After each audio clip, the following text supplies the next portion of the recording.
Je vous salue tous, chers bien-aimés, au nom du Seigneur Jésus-Christ. Laisse que la paix et la grâce, la miséricorde du Seigneur soient votre partage de partout où vous êtes. Nous bénissons l'Éternel, notre Dieu, pour tout ce qu'il fait dans nos vies. Il a pris à notre gloire de nous donner encore cette journée, cette belle occasion de nous approcher de sa table. Il est pour nous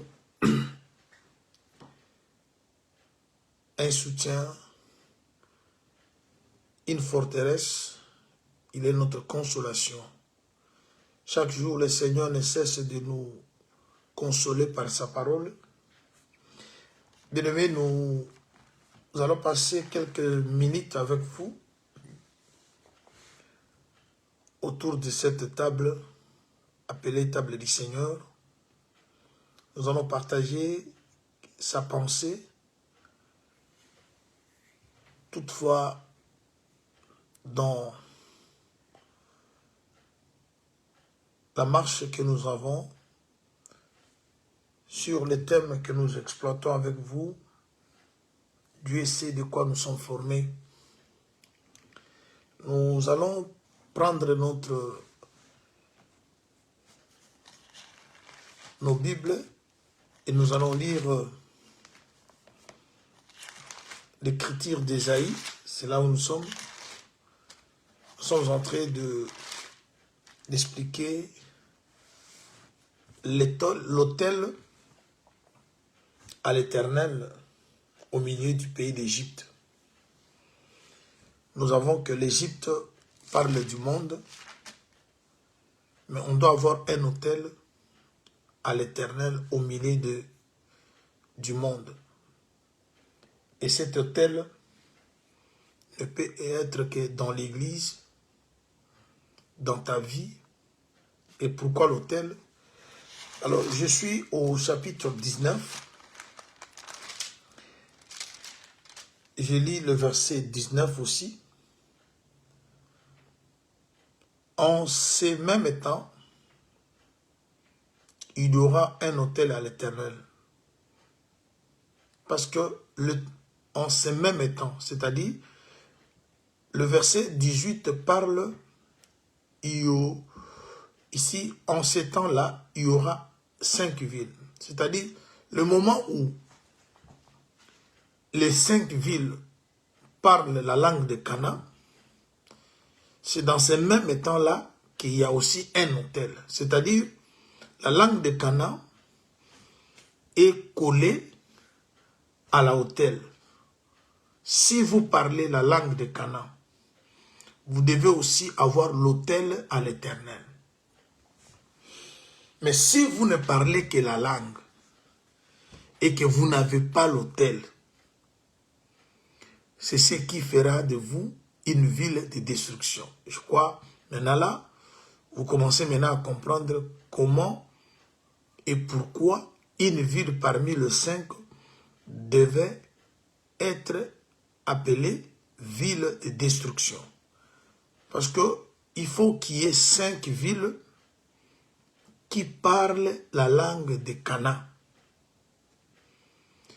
Mais en ce même moment où la langue de Canaan est parlée par les 5 villes, il faut qu'il y ait aussi un autel à l'Éternel. Voilà pourquoi le verset 19 commence en ce même temps. Quel est ce temps? C'est le temps où il y a 5 villes qui parlent la langue de Canaan. Il faut maintenant que dans ce même moment, il faut qu'il puisse avoir un autel à l'Éternel au milieu du pays d'Égypte. Et sur la frontière, un monument à l'Éternel. Ce sera pour l'Éternel des armées un signe et un témoignage dans le pays d'Égypte. Vous savez, le témoignage, le Seigneur, lorsqu'il parlait à ses apôtres, il dit, ne quittez pas Jérusalem restez-y jusqu'à ce que vous recevrez la puissance d'en haut. C'est ainsi vous serez mes témoins. À Jérusalem, Samarie, Judée et aux extrémités de la terre. L'extrémité de la terre, c'est l'Égypte. L'Égypte, c'est le nation. Alors, le témoignage doit commencer à Jérusalem. Le témoignage doit être présenté à Samarie, à Judée. Jérusalem, Samarie, Judée, c'est Israël. C'est-à-dire, il faut, les gens qui avaient la loi reçoivent aussi les témoignages. Parce qu'il est écrit à la loi et au témoignage. Si l'on ne parle point ici, point de lumière. Alors, Judée, Samarie, Jérusalem parlent d'Israël. Et pourquoi 3 villes? C'est pour dire que la loi, le psaume, le prophète, était prêché en Israël, qui est Jérusalem, Samarie et Judée. Alors maintenant, il faut que les témoignages viennent s'ajouter à la loi, parce que la Bible dit dans Ésaïe, si l'on ne parle point ici, point de lumière. Alors maintenant, le témoignage qui est présenté à Jérusalem, Samarie, Judée, ce témoignage doit traverser la frontière pour aller maintenant vers les nations, c'est ça, extrémité de la terre. Alors maintenant, on parle que le témoignage est arrivé en Égypte. Mais ce qui apportera le témoignage à l'Égypte, on dit qu'il faut que la langue de Cana soit parlée, et en même moment où la langue est parlée, il faut qu'il y ait aussi un autel. Voilà pourquoi nous parlons des saints du Seigneur. Voilà pourquoi nous parlons de l'assemblée des saints. Nous avons la langue, mais nous devons ajouter à la langue de Cana l'autel. Si l'autel ne s'ajoute pas, alors la langue qui parle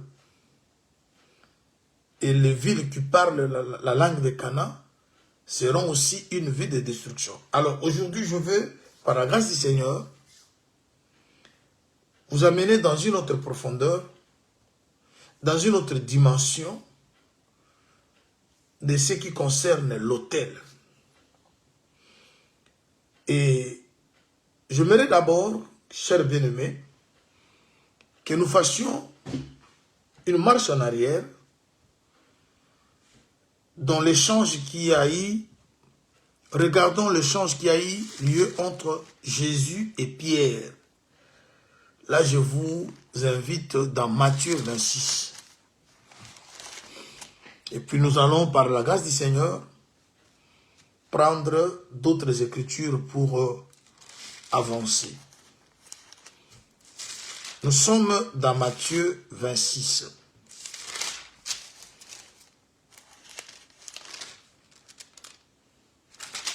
Le Seigneur Jésus, il parle à ses disciples.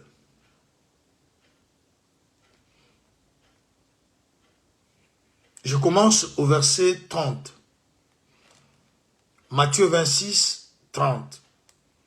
Après avoir chanté les cantiques, ils se rendirent à la montagne des Oliviers. Alors Jésus leur dit, « Je serai pour vous tous cette nuit une occasion de chute, car il est écrit, je frapperai le berger et les brebis du troupeau seront dispersées. Mais après que je serai ressuscité, je vous précéderai en Galilée. » Pierre, prenant la parole, lui dit, « Même si tu étais pour tous une occasion de chute, tu ne le seras jamais pour moi. » Jésus lui dit, je te le dis en vérité, cette nuit même, avant que les coqs chantent, tu me régneras 3 fois. Pierre lui répondit, même s'il me fallait mourir avec toi, je ne te régnerai pas. Et tous les disciples dirent la même chose.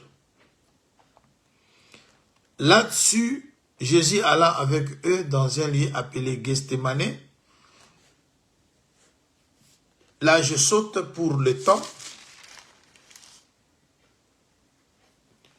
Nous arrivons, toujours dans le même chapitre 26,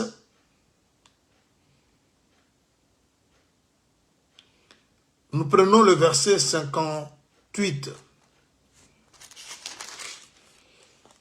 Commençons au verset 57. Chapitre 26, toujours de Matthieu. Ceux qui avaient saisi Jésus l'amenèrent chez le souverain sacrificateur Caïphe, où les scribes et les anciens étaient assemblés. Pierre le suivit de loin jusqu'à la cour du souverain sacrificateur. Y entrant, et s'assit avec le serviteur pour voir comment cela finirait. Les principaux sacrificateurs et tous les Sanhédrins cherchaient quelques faux témoignages contre Jésus, suffisants pour le faire mourir, mais ils n'en trouvèrent point. Quoique plusieurs faux témoins se sont présentés, enfin il en vint 2 qui dirent, celui-ci a dit, je puis détruire le temple de Dieu et le rebâtir en 3 jours. Le souverain sacrificateur s'éleva et lui dit, ne réponds-tu rien? Qu'est-ce que ces hommes déposent contre toi? Jésus gardant le silence, et le souverain sacrificateur prenant la parole lui dit, je t'adjure par le Dieu vivant de nous dire si tu es le Christ, le Fils de Dieu. Jésus lui répondit, tu l'as dit. De plus, je vous le déclare, vous verrez désormais le Fils de l'homme assis à la droite de la puissance de Dieu et venant dans le nuée du ciel. Alors le souverain sacrificateur déchira ses vêtements, disant, il a blasphémé. Qu'avons-nous encore besoin de témoins? Voici, vous venez d'entendre son blasphème, que vous ensemble. Il répondit, il mérite la mort. Là-dessus, ils lui crachèrent au visage et lui donnèrent de coups de poing et de souffler, voulais-je dire, en disant, Christ prophétise, dis-nous qui t'a frappé. Cependant, Pierre était assis dehors, dans la cour. Une servante s'approcha de lui et dit, toi aussi tu étais avec Jésus le Galiléen. Mais il le nia devant tous, disant, je ne sais ce que tu veux dire. Ça, je l'avais déjà lu avec vous. Aujourd'hui, je vais vous amener à une dimension, par la grâce du Seigneur, parce que nous sommes en train de parler, l'autel doit s'associer à la langue. Chers bien-aimés de l'Assemblée des Saints, c'est le cher bien-aimé prédicateur de l'évangile éternel. Chers bien-aimés de l'Assemblée de premiers-nés, parce que vous avez des noms comme pas possible. L'Assemblée des Élis, l'Assemblée de rachetés, nous sommes le premier-né. Tous ces mots-là, c'est bien. Vous avez le verbe, vous avez la parole, vous avez la langue. Mais Ésaïe a prophétisé au moment où la langue de Canaan sera parlée par 5 villes, c'est dans ces mêmes moments qu'il y a eu aussi un autel à l'Éternel au milieu du pays d'Égypte. C'est-à-dire, il faut maintenant associer la langue de Canaan à l'autel. Alors, vous allez remarquer, chers bien-aimés, le Seigneur Jésus-Christ parle à ses disciples. Ce qui devait arriver. Comment il sera frappé. Lui étant berger, et les brebis vont se disperser. Pierre a juré que lui, même si les autres fuiront, lui ne fuira pas. S'il faut même mourir, avec le Seigneur, il le fera. Ce sont des affirmations que nous trouvons chez beaucoup de bien-aimés frères et sœurs. Lorsque le prédicateur prêche, parce que Jésus c'est le meilleur des prédicateurs.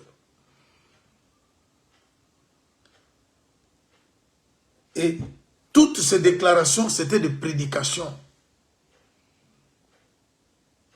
Et lorsqu'on prêche, nous disons Amen dans l'assemblée. Nous sommes dans la joie, nous jubilons. Mais lorsqu'il nous arrive maintenant le temps de pratiquer ce qu'on avait dit Amen, ça c'est aussi une autre étape. Beaucoup de versets, beaucoup d'enseignements que nous disons Amen à cela, mais lorsqu'on arrive au moment de pratiquer, ça a toujours posé problème dans beaucoup de bien-aimés. Jésus explique que je serai une occasion de chute pour vous tous. Pierre a dit non. Si tu seras l'occasion de chute pour les autres, mais pas pour moi. Pierre va jurer que s'il faut mourir pour le Seigneur, il mourra. Et tous les autres disciples ont dit la même chose. Mais quand l'heure de mourir avec le Seigneur est arrivée, les amène. Je ne sais pas si vous avez vu ça. Hein? Les amène.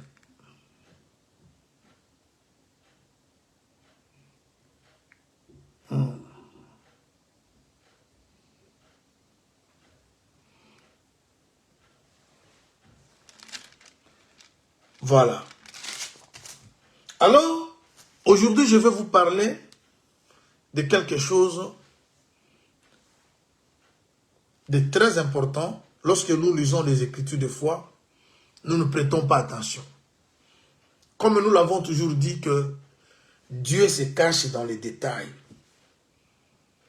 Les choses que nous pensons que c'est rien, c'est dans ces choses-là que la vie se cache.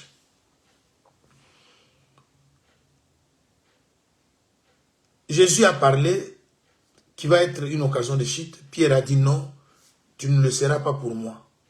Il a même juré que s'il faut mourir, il mourra pour le Seigneur. Et tous les disciples ont dit la même chose.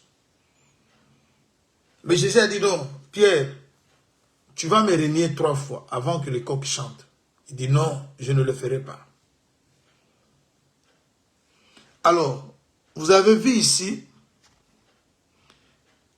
au verset 69, lorsque Pierre s'est approché, il voyait les choses de très loin. Il n'est plus proche du Seigneur comme ça a été. Il commence à regarder les choses de très loin, voyant comment les choses vont se terminer. Lui qui était toujours à côté du Seigneur, lui qui posait toujours des questions à Jésus, mais quand Jésus est arrêté, bien qu'il le suivait, mais il le suivait de très loin. Il se retrouve à côté des gens, on lui pose maintenant une question. C'est là que nous voulons dire quelque chose. On dit à Pierre, au verset 69 de Matthieu 26, « Cependant, Pierre était assis dehors dans la cour. Une servante s'approcha de lui et dit, « Toi aussi, tu étais avec Jésus les Galiléens. » Je vais expliquer Jésus les Galiléens. Jésus les Nazaréens. Mais aujourd'hui, je vais expliquer Jésus les Galiléens. Pierre qui va nier, qui n'est pas celui qui était avec les Galiléens. On parlera de la Galilée. Le verset 70, il le nia devant tous, disant, « Je ne sais ce que tu veux dire. » Ici, Pierre est en train de nier qui connaît Jésus les Galiléens. Pierre est en train de renier la Galilée. Pierre est en train de nier l'œuvre de la croix. Alors, je vais maintenant expliquer ce qu'est Galilée. Galilée, c'est une des villes qui se retrouve dans le territoire de Nephtali. Retenez très bien. Nephtali, c'est un des fils de Jacob. Il est sixième fils. C'est-à-dire, nous avons Ruben, Siméon, Lévi et Juda, les quatre fils que Léa a donnés à Jacob, les quatre premiers fils que Léa a donnés à Jacob. Après cela, Léa ne mettait plus au monde. Rachel, qui n'était pas capable de concevoir, il prend sa servante, il donne à Jacob. Et la servante va donner à Jacob Dan, qui est le cinquième fils, et ensuite Nephtali, qui est le sixième fils. C'est là que j'ai dit Nephtali est sixième fils de Jacob, mais deuxième fils de la servante de Rachel. Bien, mais tous ces détails dans les Écritures sont importants. Maintenant, ce que je veux que vous reteniez, lorsque la servante de Rachel donne naissance à cet enfant Nephtali, le nom de Nephtali veut dire quoi? Je prends Genèse chapitre 30.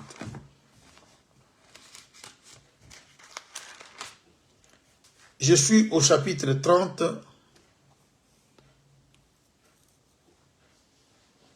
Je lis le verset 7.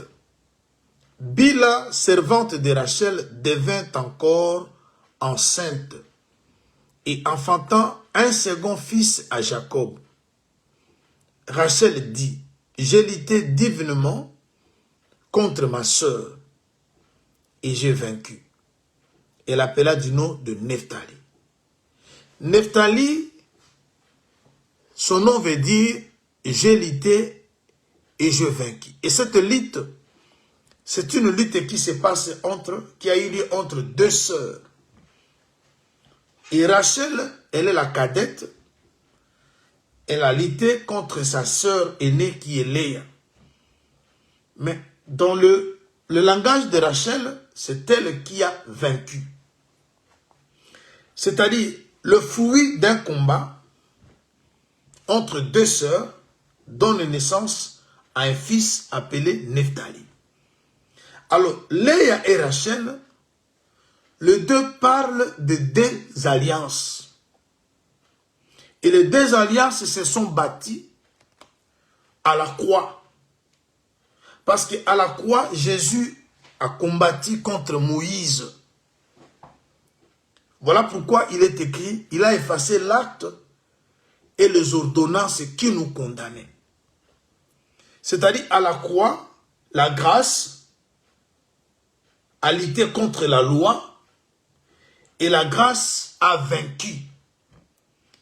Et le résultat de ce combat qui a été lié à la croix a donné naissance à l'Église.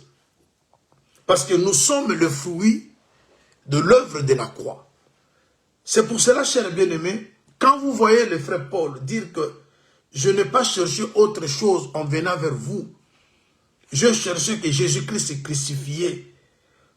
Jésus-Christ crucifié donne naissance à l'église. Alors, Nephtali, c'est le fruit de la croix. Nephtali, c'est l'enfant qui est né dans une lutte qui a eu lieu entre deux sœurs. Alors, Nephtali, maintenant, lorsqu'on nous donne son territoire, dans son territoire, on trouve maintenant la ville de Galilée. Ce qui fait dire que Galilée, c'est Nephtali. Alors écoutons maintenant, même quand Jésus est ressuscité, il avait promis aux disciples, le jour où je ressusciterai, je vais vous rencontrer à Galilée. Si vous voulez me voir, quand les apôtres étaient venus, on leur a dit, allez le rencontrer à Galilée. Quand Jésus ressuscite, il ne se révèle pas n'importe où. Il se révèle à Galilée. Si vous voulez voir Jésus, il faut aller à Galilée. Alors, maintenant, lorsqu'on dit à Pierre, tu es un des Galiléens, tu étais avec cet homme de Galilée, Pierre va nier. Alors, je vais maintenant vous expliquer ce qu'arrive aux bien-aimés, à nous qui disons toujours que nous avons le verbe, nous avons la langue de Cana. La langue de Cana doit être associée à l'autel. Parce que le langage de Jésus, Pierre en avait. Mais les sacrifices de Jésus, Pierre le fouillait. Et c'est ce qui a toujours été compliqué dans la vie de ceux qui se disent enfants de Dieu. Mais je veux d'abord que vous... Je prends 1 Roi chapitre 15. Je veux que vous voyez comment... Je veux que vous voyez comment Galilée fait partie de Nephtali. Je suis dans 1 Roi 15. Je prends le verset 19. Parce qu'avant qu'on puisse aller dans beaucoup d'autres explications, il faut d'abord que les Écritures affirment ce que nous sommes en train de dire, parce que l'Écriture est là pour convaincre. Alors je suis dans 1 Roi chapitre 15. Regardons le verset 19.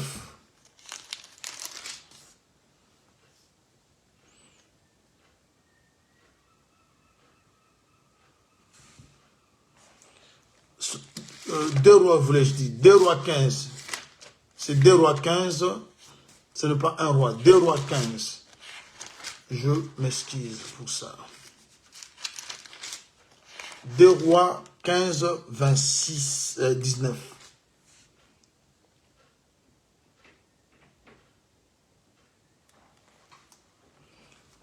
Deux rois 15.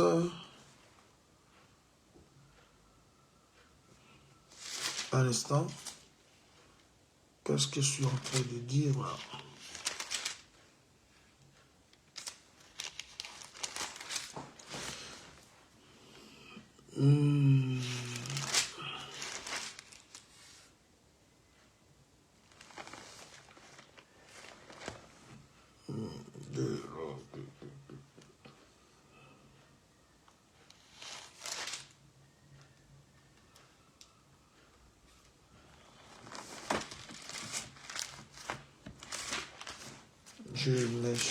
Donnez-moi une minute. Je retrouve le verset.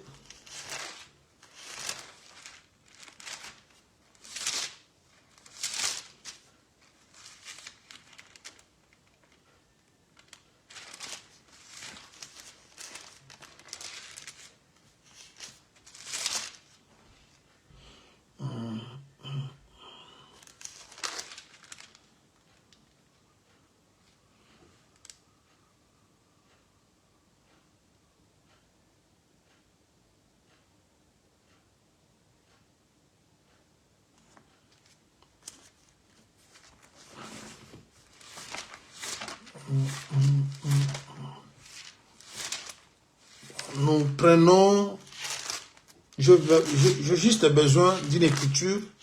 Bon, prenons Josué. Josué chapitre 20.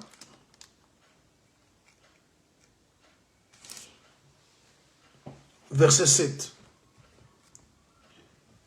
Ils consacrèrent Kedesh en Galilée, dans la montagne de Nephtali.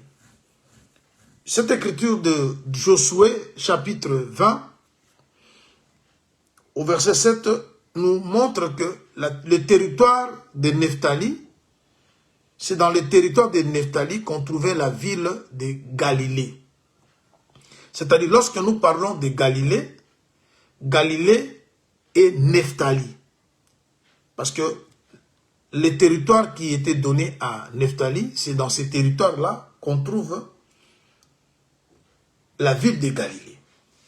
Alors, comme je venais de vous expliquer, Nephtali, c'est le nom donné par Rachel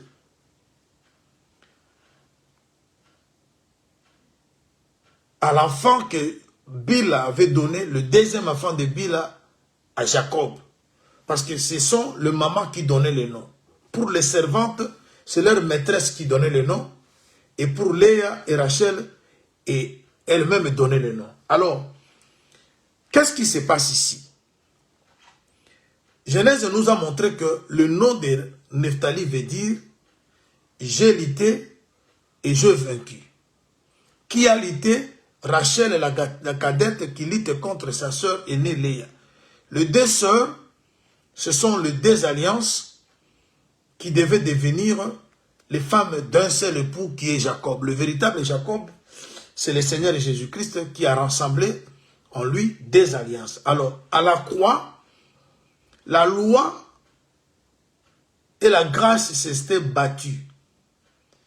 Et la grâce a remporté. Et ce combat qui a eu lieu à la croix a donné naissance à un peuple sauvé. Voilà pourquoi Colossiens dit, il a effacé l'acte et les ordonnances qui nous condamnaient. Les ordonnances qui nous condamnaient, c'était bien la loi. C'est dans la loi qu'il y avait la condamnation. Alors, qui est venu effacer l'acte et les ordonnances? C'est le Seigneur Jésus-Christ. Et voilà pourquoi cet affrontement a eu lieu à la croix. Mais le résultat de ce combat a donné naissance à un peuple. Un peuple que nous sommes aujourd'hui. Alors, Nephtali, c'est l'image de toute personne pour qui le Seigneur est mort. Alors, lorsque nous parlons de Nephtali, nous parlons de ceux qui ont expérimenté l'œuvre de la croix. Alors maintenant, Galilée est une des villes qui se retrouvent en Nephtali. Alors, quand Pierre renie, qui ne connaît pas Jésus le Galiléen, il est tenté de renier la vie de la sacrifice. Il est tenté de renier l'œuvre de la croix. Parce que je vous ai parlé de Pierre comme Israël. Lorsqu'il va renier le Seigneur 3 fois, Pierre représente la maison d'Israël qui a renié Jésus 3 fois par la loi, par le psaume et le prophète. Vous allez vous rappeler, il y a eu, Jésus a parlé d'une parabole sur la noce sur le noce. Un homme avait organisé un festin. Il a lancé les invitations aux gens, je crois dans Luc 14. Quand l'heure du festin est arrivée, ceux qui avaient reçu les invitations commençaient à s'esquiser. Un va dire, je ne saurais pas venir répondre à l'invitation parce que je dois travailler dans mon champ. L'autre dit, je ne dois pas aller travailler à répondre à l'invitation parce que je dois m'occuper de mes bœufs. L'autre dit, je viens de me marier, je ne saurais pas répondre à l'invitation. 3 raisons ont fait que les gens ne répondent pas à l'invitation. Et quand vous lisez cette écriture, celui qui avait organisé le festin a dit, bon, comme vous vous êtes excusé, vous n'avez pas voulu répondre, il a envoyé qu'on ramasse les gens qui n'étaient pas invités et de venir remplir la salle. Ils sont allés dans les carrefours, ils ont ramassé les gens qui n'avaient pas l'invitation.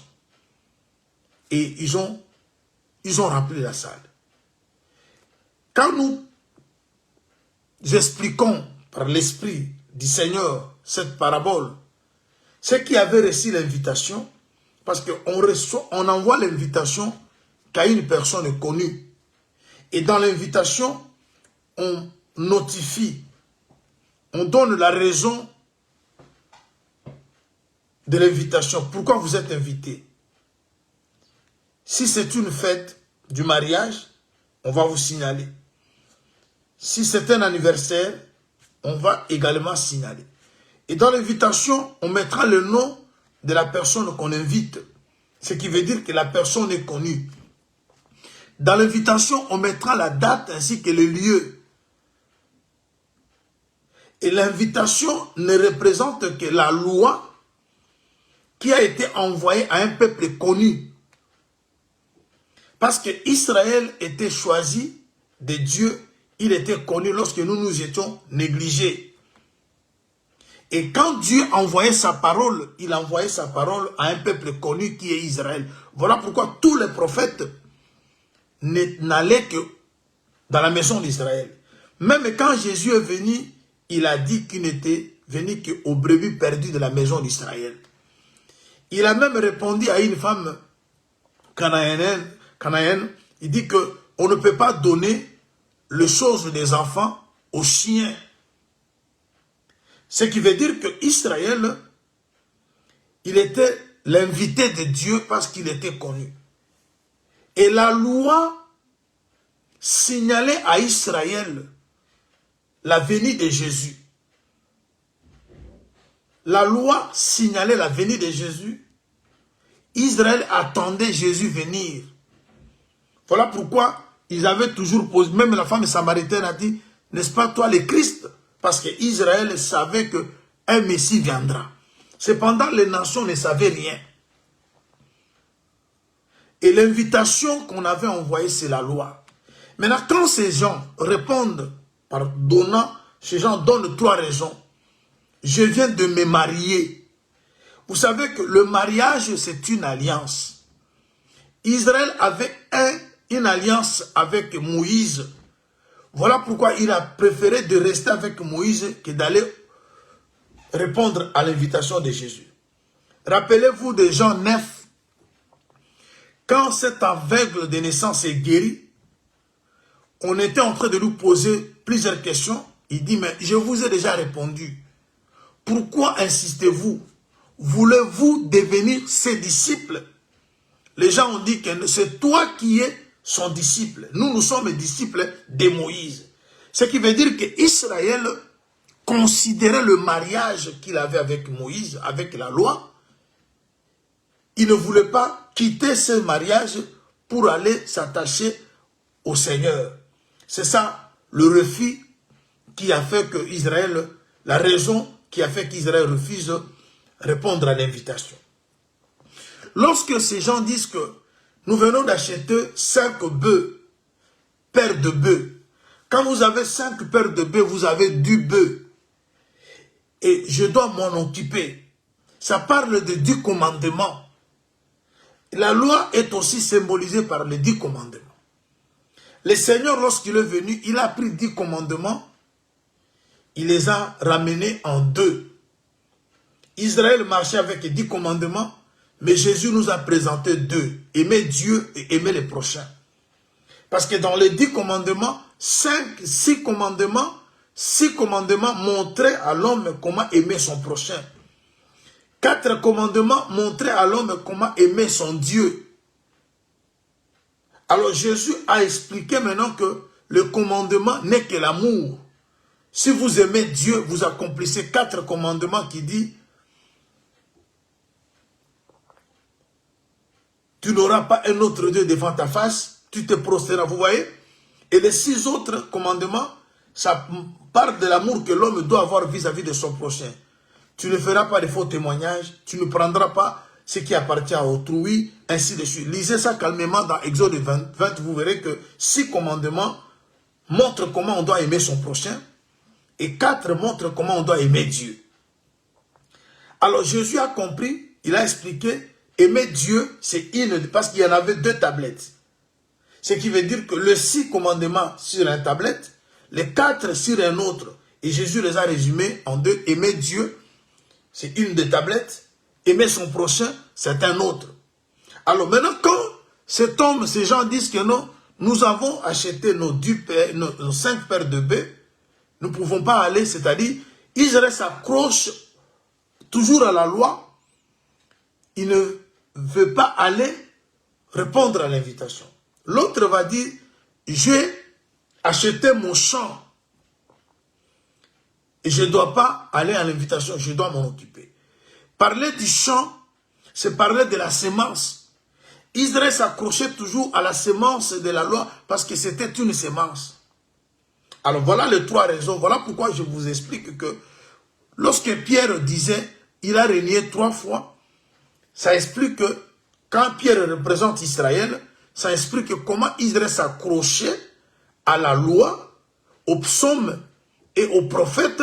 Il refusait d'aller. Alors maintenant, nous sommes les gens qu'on a ramassés dans des carrefours. Nous n'étions pas invités à ça. Alors maintenant, parce qu'Israël a rejeté, le Seigneur s'est tourné vers nous. Mais nous, on nous exige que la tenue. Lorsque l'homme, l'organisateur du festin arrive, il remarque que quelqu'un, un homme parmi les invités n'avait pas la tenue de fête. On va prendre cet homme, on va le jeter dehors. Alors, je suis parti là-bas pour que vous voyez que le reniement de Pierre, quand vous êtes dans la prophétie, c'est Israël. Mais lorsque nous retournons dans la doctrine, le reniement de Pierre, c'est la vie de tout celui qui dit qu'il a l'évangile, mais qui n'accepte pas de souffrir avec le Seigneur.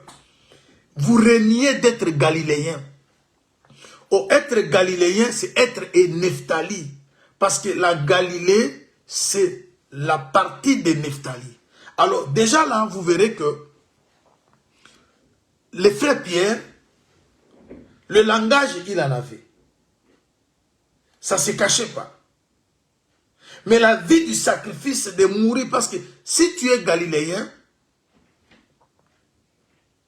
il faut que tu meurs pour le Seigneur. Les gens qui ont expérimenté l'œuvre de la croix, ils sont devenus une même plante avec le Seigneur. C'est par l'œuvre de la croix que nous sommes devenus un seul corps avec le Seigneur. Alors maintenant, il va nier d'être galiléen. Oh, lorsqu'on nie d'être galiléen, c'est-à-dire, on nie cette vie de sacrifice. Je vais vous amener un peu plus loin.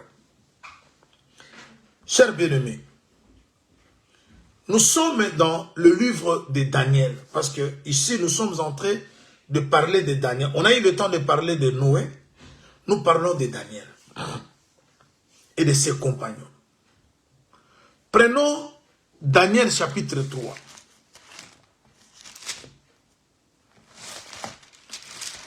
Daniel 3e chapitre.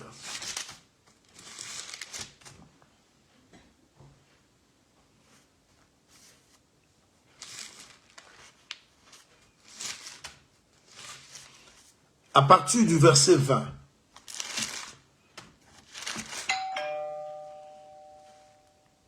Vous allez m'excuser, cher bien-aimé.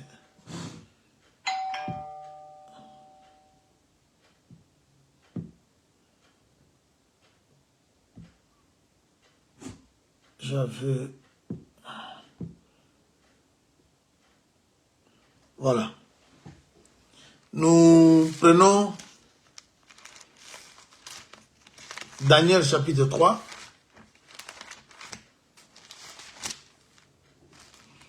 Avant même que nous lisions Daniel 3,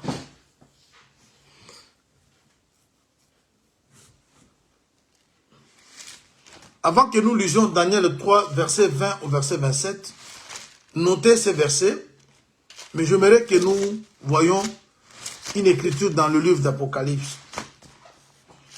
Cette écriture qui souffre beaucoup de la manière où les gens l'interprètent. Je suis dans Apocalypse. Je vais d'abord lire l'Apocalypse, chapitre 12.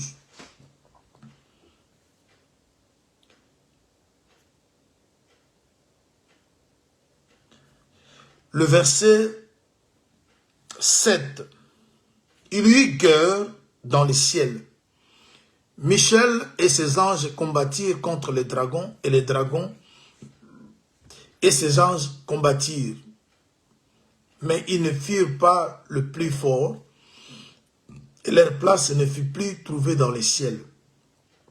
Il fut précipité, le grand dragon, le serpent ancien, appelé le diable et Satan.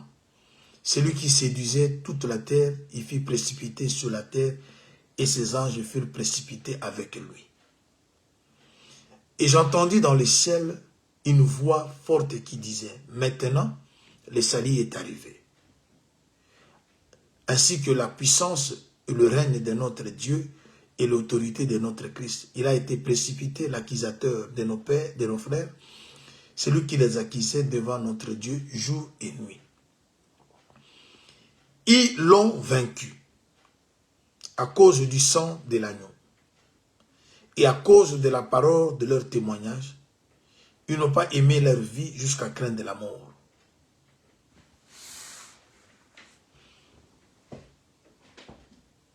Cette écriture souffre comment? Beaucoup de gens qui ne comprennent pas les Écritures, qui n'ont pas une bonne interprétation des Écritures, ils pensent que si vous avez un problème, si vous avez une situation compliquée, il faut que vous invoquez le sang. Parce qu'il est écrit, ils l'ont vaincu à cause du sang de l'agneau. Non, ce n'est pas comme ça. Vous verrez qu'il y a toute une liste de choses que l'écrivain est en train de placer. Il dit, ils l'ont vaincu à cause du sang de l'agneau et à cause de la parole de leur témoignage. Et ils n'ont pas aimé leur vie jusqu'à craindre la mort. Déjà ici, il ne faut pas parler des anges. Les gens qui ont vaincu ici, à cause du sang de l'agneau, ce sont des martyrs. La victoire sur le diable, c'est une victoire qui se donne par le sang de Jésus. Ce n'est pas que chaque fois que vous avez un problème, vous invoquez le sang, vous implorez le sang pour que vous ayez la victoire. Non. Vaincre à cause du sang de l'agneau, ça explique que l'unique et le seul sacrifice que Jésus avait donné, a donné la victoire à tous ceux qui croiront à ce sacrifice. Voilà pourquoi l'apôtre a dit, quand je suis venu chez vous, je n'ai pas cherché autre chose. Je cherchais Jésus-Christ crucifié. C'est-à-dire, Jésus-Christ crucifié devient maintenant une prédication. Comme vous êtes là, avec tout ce que vous avez comme problème, avec tout ce que vous avez comme difficulté, si vous croyez que Jésus était mort pour vous,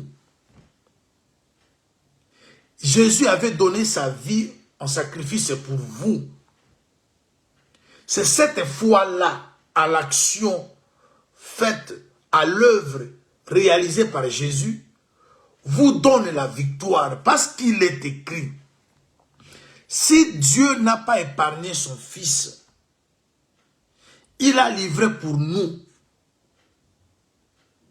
Ça appartient au passé. Épargné et livré ont déjà été liés. C'est à nous maintenant de croire à ce que Dieu a déjà réalisé. Maintenant, il dit, s'il n'a pas épargné son Fils, mais il a livré pour nous, comment ne nous donnera-t-il pas toutes choses avec lui? Ce n'est pas à vous de demander le sang de couler, non. Il y a deux verbes qui qui crée une confusion quand on ne sait pas les dissocier. Invoquer et évoquer. Évoquer, c'est rappeler. Oui, on peut rappeler au Seigneur le sang qu'il a versé. Seigneur, souviens-toi du sang que tu as versé. Ça, tu peux le dire dans ta prière. Mais invoquer le sang, c'est demander le sang de couler. Ça ne se fait pas. C'est comme une femme que son mari a payé la dot. Mais les deux se retrouvent dans une situation où les choses ne marchent plus. L'homme veut chasser sa femme. La femme peut dire à son mari, regarde tout ce que tu as fait comme effort pour m'avoir comme femme. Il rappelle à l'homme les efforts fournis pour l'avoir. Pour chercher à ramener l'homme, que l'homme ne prenne pas la décision qu'il voulait prendre de la chasser. Cette femme ne demandera pas que la dot descende s'il avait donné le pagne, s'il avait donné la chèvre. Non, vous n'allez pas demander ça. Vous allez rappeler à celui qui t'avait épousé qu'il avait fourni l'effort. C'est ce que nous faisons. Lorsque nous péchons, nous revenons auprès du Seigneur, nous lui disons, rappelle-toi Seigneur, rappelle-toi Seigneur du sang que tu as versé. Parce que c'est un sang qui continue à parler, c'est un sang qui est toujours devant la présence de Dieu. Alors il va se rappeler que non, si j'avais sacrifié mon fils, c'est pour pardonner à cette fille ou à ses frères. Alors maintenant, lorsque vous invoquez, vous demandez le sang de venir. Le sang est déjà en permanence avec nous. Je prends encore une autre écriture. Permettez, bien aimé, ce sont des choses importantes. Je prends 1 Jean. 1 Jean chapitre 1, le verset 7.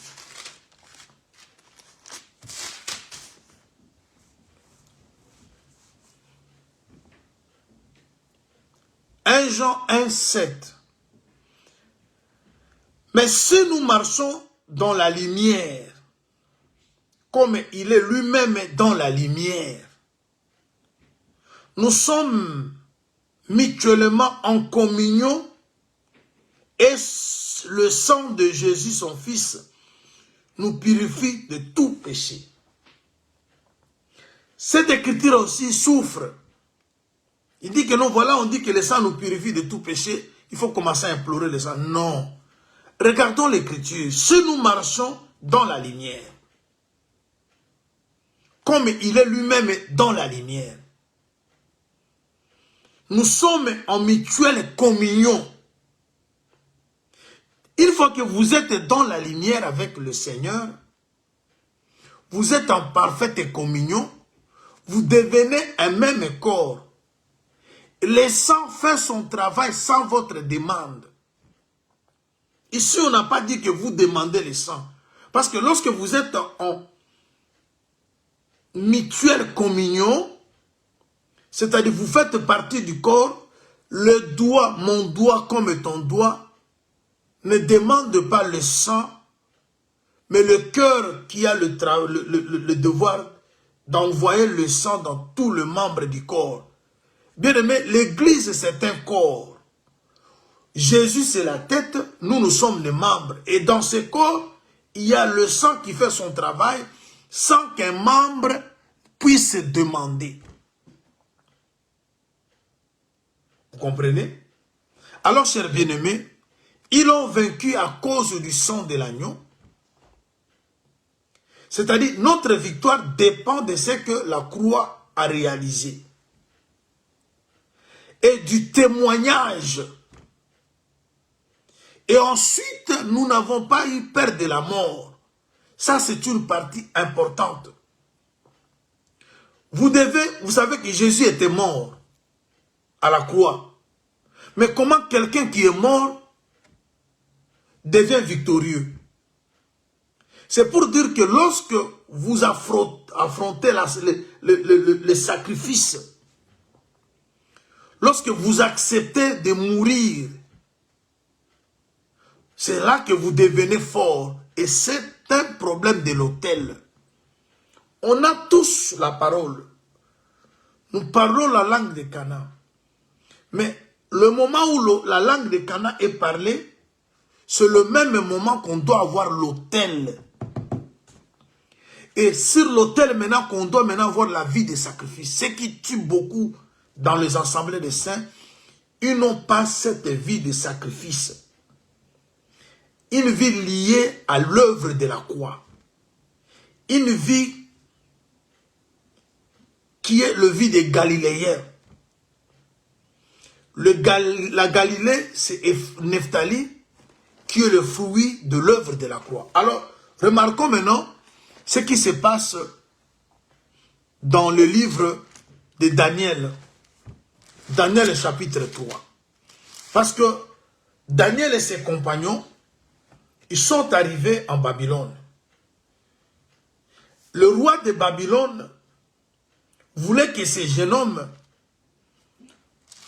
se comportent comme les jeunes hommes babyloniens. Avant qu'on jette les enfants, prenons Daniel chapitre 3, le verset 20. Daniel 3, verset 20. Nous sommes en Babylone. Babylone, c'est le monde.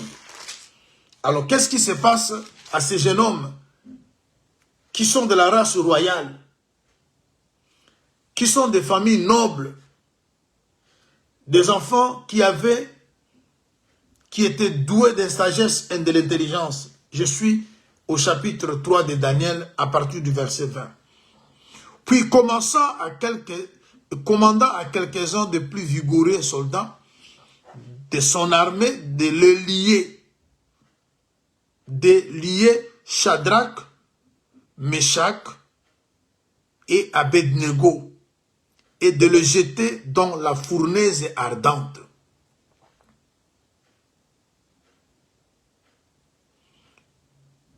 Ces hommes furent liés vêtus de leurs caleçons, de leurs tuniques et de leurs manteaux et de leurs autres vêtements et jetés au milieu de la fournaise ardente.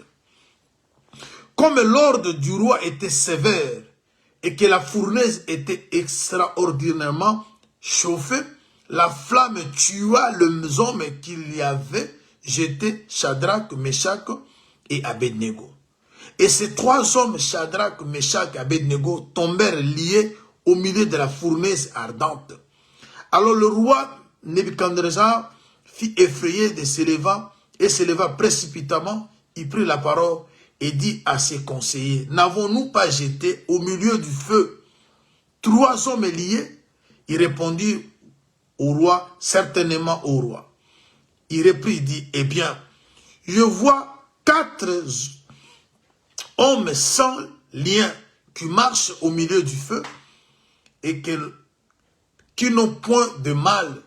Et la figure du quatrième ressemble à celle d'un fils de Dieu. Bien aimé, il y a eu de menaces.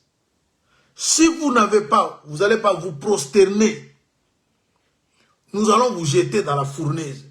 C'est là maintenant ce qui est arrivé avec Pierre. Beaucoup aujourd'hui parlent de l'évangile. Mais lorsqu'ils arrivent devant des situations du genre, si vous ne faites pas ça, vous mourrez. Ils cèdent. Combien ont cédé devant la prostitution? Vous savez ce qui s'est arrivé avec Joseph? La femme dit, si tu ne couches pas avec moi, je vais crier. Alors ces jeunes hommes, ce qui intéresse plus, lorsqu'on vous jette dans le feu, il faut que vous soyez jetés avec vos habits. On dit que ces jeunes hommes étaient jetés avec leurs caleçons, avec leurs tuniques, avec leurs manteaux, avec leurs autres vêtements. Bien-aimé, pour que Dieu vous vienne en aide, Quand vous êtes devant une situation qui demande votre mort, ne perdez rien de Dieu. Parce que ces caleçons-là, cette tunique-là, ces manteaux-là, ces autres vêtements-là, ce sont ces choses-là qui ont démontré que ces gens étaient restés fidèles à leur Dieu. Bien qu'en Babylone, mais ils s'habillaient comme des enfants de la famille royale. Ils s'habillaient comme des princes. Ils s'habillaient avec, c'est-à-dire des valeurs. Il est écrit qu'on dise mal de vous, mais qu'on ne vous trouve pas dans ça. Bien-aimé, le Seigneur finit par toujours secourir son peuple.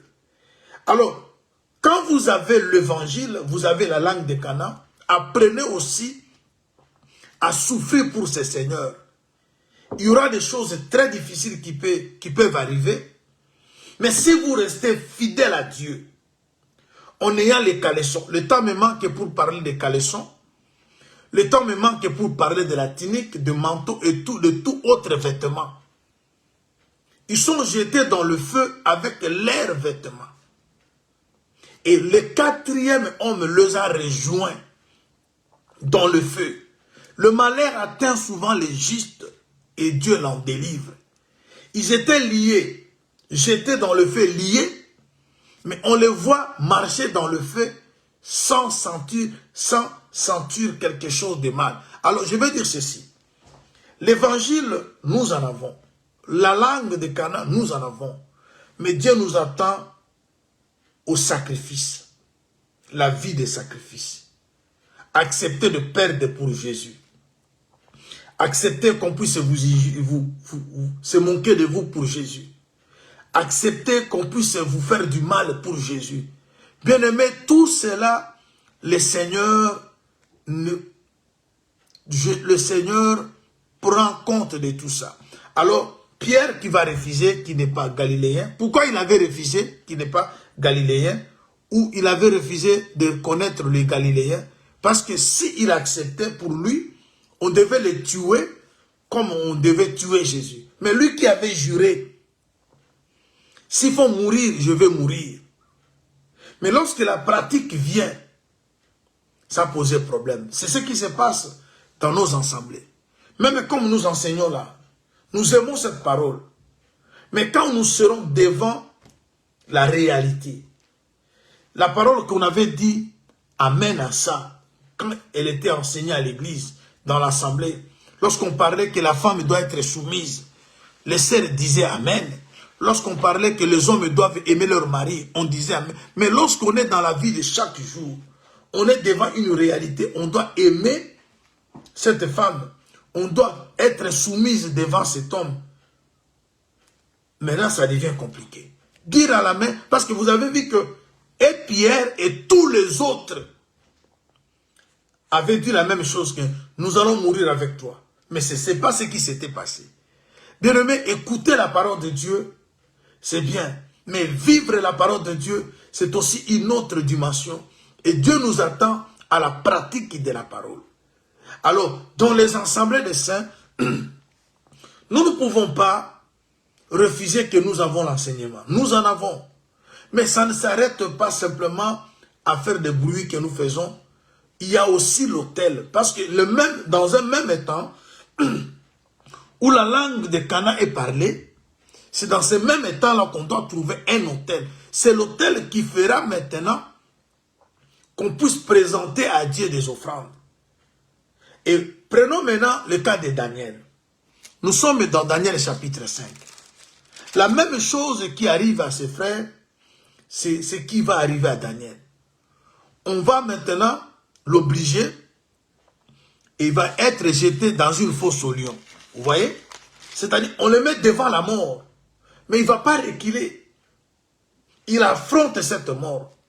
Il affronte l'épreuve. Bien aimé, beaucoup des enfants de Dieu cèdent devant l'épreuve. L'enseignement est là. La connaissance est là. Mais devant une tentation, on cède. Voilà pourquoi le Seigneur a dit, la chair est faible, mais l'esprit est bien disposé. Priez pour que vous ne tombez pas dans la tentation. Alors, voilà pourquoi, chers bien-aimés, Daniel aussi, il est compté parmi les trois, Noé, Daniel et Job, comme de personnes justes. Et regarde les exploits que Dieu a réalisés à travers Daniel. Il a été jeté dans une fosse au lion. Vous avez vu même que les gens qui avaient jeté ses compagnons dans le feu les ont bouffés. Avant même qu'ils puissent se jeter, ils ont été déjà consumés. Comment eux, qui devaient jeter les trois dans le feu, sont consumés, mais ceux qui sont allés au centre même du feu n'ont pas été consumés. Parce qu'ils étaient eux-mêmes de feu. La Bible dit dans Psaume 104, Dieu fait de ses serviteurs des flammes de feu. Vous voyez maintenant, quand vous êtes serviteur de Dieu, vous vous tenez dans la vérité. Le feu de ce monde ne saura pas vous consumer. Il est vrai qu'il y aura des problèmes très difficiles, mais celui qui est en vous, il est plus grand que les problèmes que nous avons dans ce monde. Parce que Dieu fait de vous une flamme de feu. Un feu ne peut pas consumer un autre feu. Alors, le feu du monde ne saura jamais consumer le feu que nous sommes. Les trois compagnons étant serviteurs de Dieu dans la fournaise ardente étaient des flammes de feu. Ils ne pouvaient pas être consumés. Alors, Daniel, on les jette dans la fosse au lion. Mais lui-même, Daniel étant Judas, c'est un lion. Quand vous lisez Genèse 49, Judas c'est un lion. Et tout enfant de Dieu devient un lion. Alors le lion de ce monde, il est écrit, celui qui est en nous, il est plus grand que celui qui est dans le monde. Bien aimé, tout ce que nous voyons, si réellement, vous savez pourquoi Jésus a affronté ces gens-là? Il n'avait pas eu peur parce qu'il savait qu'il est supérieur à ces gens-là. Alors, le grand problème, c'est celui de l'autel. L'évangile, lorsque nous parlons, les gens qui nous écoutent, lorsque nous faisons des débats, les gens qui nous suivent, ils peuvent affirmer que nous avons la chose. Mais cette chose-là doit se marier avec un autel. L'autel, c'est quoi? C'est la vie du sacrifice. C'est l'autel qui fait que nous soyons identiques au Seigneur. Il a dit, celui qui me suit, il doit se charger de sa croix et me suivre. Alors, la croix, c'est quoi? C'est toute vie conforme à celle de Jésus. Et c'est là que nous remportons sur le diable. C'est dans le sacrifice que nous remportons sur le diable. Alors, bien-aimé, Nephtali, plutôt Galilée, c'est les gens qui ont expérimenté la croix. Jésus lui-même l'a expérimenté et il nous appelle aussi à expérimenter cette vie. Voilà pourquoi quand Jésus est ressuscité, il s'est révélé en Galilée. C'était à Galilée qu'il devait rencontrer ses disciples. Tout celui qui veut voir Jésus, il doit être un Galiléen. Un Galiléen, c'est qui, d'après l'explication que nous vous donnons, c'est quelqu'un qui est le produit de la croix. Parce que Galilée, c'est la partie de Nephtali. Nephtali, c'est le nom donné à l'enfant qui est né dans la lutte qu'il y a eu entre deux sœurs. Le deux sœurs, c'est la loi et la grâce. Et vous avez vu que sur la montagne d'Ébal, il y avait la malédiction qui s'est prononcée. Et l'autel est venu être posé sur cette montagne d'Ébal. Pourquoi? C'est pour détruire la malédiction. L'œuvre de la croix, le sacrifice, anéantit la force de l'ennemi. Voilà pourquoi Ésaïe et Apocalypse a dit, ils l'ont vaincu à cause du sang de l'agneau. Notre victoire est dans le sang de l'agneau, c'est-à-dire l'œuvre de la croix. Quand vous croyez à cet évangile de la croix et que vous vous identifiez à cette prédication, vous allez remporter sur tout combat. Ils l'ont vaincu. Et le témoignage doit accompagner votre vie. Et ne craignez pas la mort. Parce que le diable nous fait peur. Parce que Daniel et Shadrach, et ses compagnons, on avait mis devant eux la mort. S'ils avaient eu peur de la mort, ils pouvaient céder, se prosterner devant la statue, faire ce que les Babyloniens leur demandaient. Mais ils ont resté catégoriques avec leurs vêtements. Je reviendrai pour parler des caleçons, de tout ce que ces gens avaient eu sur leur corps lorsqu'on les jetait dans le feu. Parce que beaucoup de gens, l'apôtre a dit, ne souffrez pas comme pécheurs. Quand on vous accuse, si vous êtes innocent, le Seigneur saura vous défendre.